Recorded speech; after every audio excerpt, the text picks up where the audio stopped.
ഇൻഡസ്ട്രിയിൽ വലിയ രീതിയിൽ സപ്പോർട്ടായിട്ട് വരുന്നുണ്ട്. അതിൽ എന്താണ് സാറിന് സ്റ്റിൽ സാർ തന്നെ ഇന്ന് രാവിലെ മുതൽ വൈകിട്ട് പറഞ്ഞിട്ടുണ്ട്. എന്നെ കുറിച്ച് ആരെങ്കിലും എന്തെങ്കിലും പറഞ്ഞാൽ ഞാൻ രാജുവിനെ കുറിച്ചൊന്നും പറഞ്ഞിട്ടില്ല. പിന്നെ മല്ലിക ചേച്ചി തന്നെ പറയുന്ന സമയത്ത് വിഷമം തോന്നിയിട്ട് ഞാൻ മറുപടി പറഞ്ഞു. ഞാൻ പറഞ്ഞിട്ടില്ല. നിങ്ങൾ പ്രൂവ് ചെയ്യേ ഞാൻ എവിടെയെങ്കിലും പറഞ്ഞിട്ടുണ്ടോ? ഇല്ല സാർ ഒന്നും പറഞ്ഞിട്ടില്ല. അല്ല ഇപ്പൊ ഞാൻ പറഞ്ഞു എന്ന് പറയുന്ന സമയത്ത് അതിനുള്ള വിശദീകരണമാണ് ഞാൻ കാലത്ത് പറയുന്നത്. നിങ്ങൾ എവിടെയെങ്കിലും പ്രൂവ് ചെയ്യും ഞാൻ എവിടെയെങ്കിലും പറഞ്ഞിട്ടുണ്ടോ? സാർ അതിലൊരു കാര്യം കൂടിയും വ്യക്തമാക്കണം. അതായത് സാർ രാവിലെ പറഞ്ഞ ബൈറ്റിൽ ഒരു വ്യക്തിയുടെ ഡ്രാഫ്റ്റ് ആണെന്നുള്ള രീതിയിൽ പറഞ്ഞു. ഇന്നിപ്പോൾ അതിൽ പറഞ്ഞതിന് ശേഷം മോഹൻലാൽ ഫാൻസ് ഒഫീഷ്യലി പോസ്റ്റ് ചെയ്തിട്ടുണ്ട് ഫാൻസ് അസോസിയേഷനിൽ. ആ ഡ്രാഫ്റ്റിൽ ആരെയാണ് സാർ ഉദ്ദേശിച്ചെന്നുള്ളത് അത് ഞാൻ പറയാൻ ആഗ്രഹിച്ചത് ഞാൻ അവിടെ പറയാറുണ്ട്.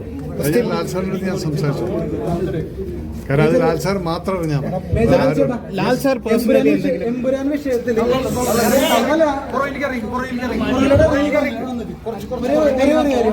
എമ്പുരാൻ വിഷയത്തിൽ മൗനം പാലിക്കാമായിരുന്നു എന്ന് തോന്നിയോ ഈ പറയുന്ന വിവാദങ്ങളൊക്കെ നടക്കുമ്പോൾ? ഒരിക്കലും തോന്നിയിട്ടില്ല. എന്തുകൊണ്ടാണ് ആ ഒരു അനവസരത്തിൽ അങ്ങനെ ഒരു പ്രതികരണം എന്ന് തോന്നിയോ? അത് അനവസരം എവിടെയാണെന്നുള്ളതാണ്.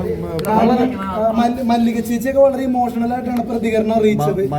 അത്രത്തോളം ഒരു സ്നേഹം ഉണ്ടായിരുന്നു. പക്ഷെ ആ സ്നേഹത്തിന് ഒരു വാല്യൂ കൊടുക്കാമായിരുന്നു എന്ന് തോന്നിയോ? അതിന് ഞാൻ എന്ത് പറഞ്ഞെന്നാ പറയുന്നത്. പക്ഷെ മേജർ സാറിന്റെ അഭിപ്രായം കണ്ടിട്ടാണ് അങ്ങനെ പ്രതികരിക്കേണ്ടി വന്നത്. എന്തഭിപ്രായം? അവര് പറഞ്ഞു. എന്തഭിപ്രായം? കാരണം അങ്ങനെ മോഹൻലാൽ സാർ കണ്ടിട്ടില്ല.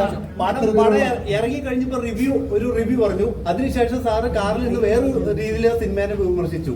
അതിനെ കുറിച്ച് എന്താണ് താങ്കൾ പറയാനുള്ളത്? ഇന്ന് കാലത്ത് പറഞ്ഞല്ലത് അതെ ഒന്നും പറയുന്നില്ല. ഇന്ന് കാലത്തെല്ലാം പറഞ്ഞതാണ്. ഇന്ന് കാലത്ത് എല്ലാം ഡീറ്റെയിൽ